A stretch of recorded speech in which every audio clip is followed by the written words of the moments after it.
Honorable Président,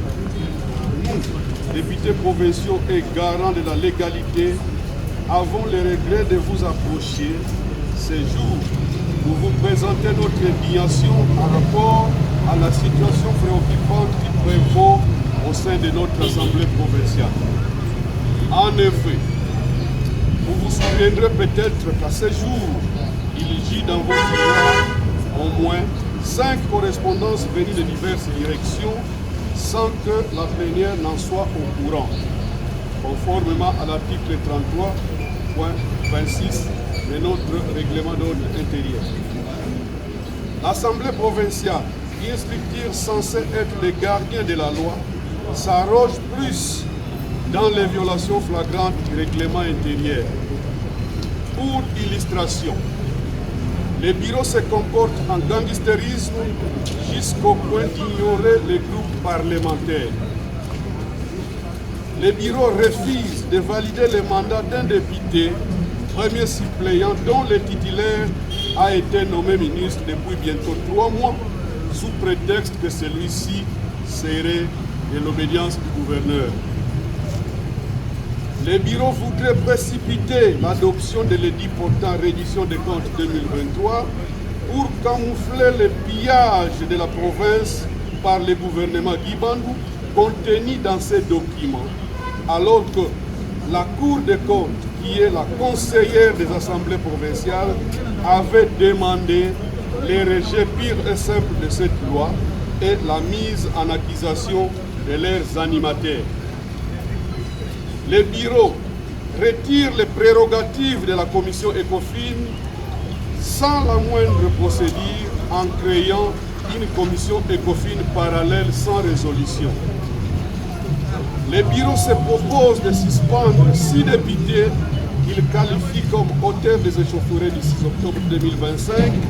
et qu'il juge être de l'obédience du gouverneur dans l'objectif de trouver comment nuire au gouverneur.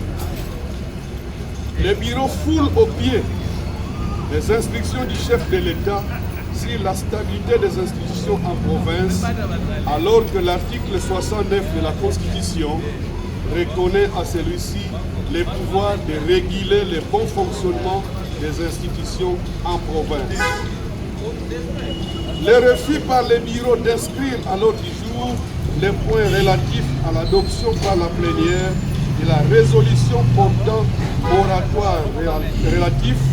à la suspension des motions, recommandations, pétitions, interpellations visant les gouverneurs, les provinces et les membres du bureau de l'Assemblée provinciale, et c'est suivant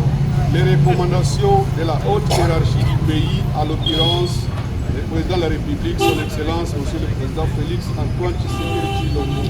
chef de l'État, répercuté par le 20 PM de l'Intérieur lors des assises du 5 novembre 2025. Ces refus s'apparentent à une rébellion contre les instructions du président de la République qui, du reste, sont de portée obligatoire. Le non-respect et la violation flagrante de la Constitution, des lois de la République, ainsi que du règlement intérieur de l'Assemblée provinciale du Congo central. C'est pourquoi nous rejetons en bloc toutes les décisions prises par le bureau en violation des textes légaux, tout en fustigeant les comportements de celui-ci qui a décidé de délocaliser les réunions du bureau à l'hôtel Formosa, empêchant ainsi les présidents des groupes parlementaires d'y prendre part. Ainsi donc, au vu de ce qui précède, il sied de vous signaler que votre prise de position suscite déjà des ronronnements auprès de notre population et par conséquent, nous suspendons momentanément notre participation aux plénières jusqu'à ce que le bureau aura inscrit les points relatifs à la résolution des motions contre le gouverneur et membres du bureau dans l'ordre du jour de nos plénières. Nous vous remercions.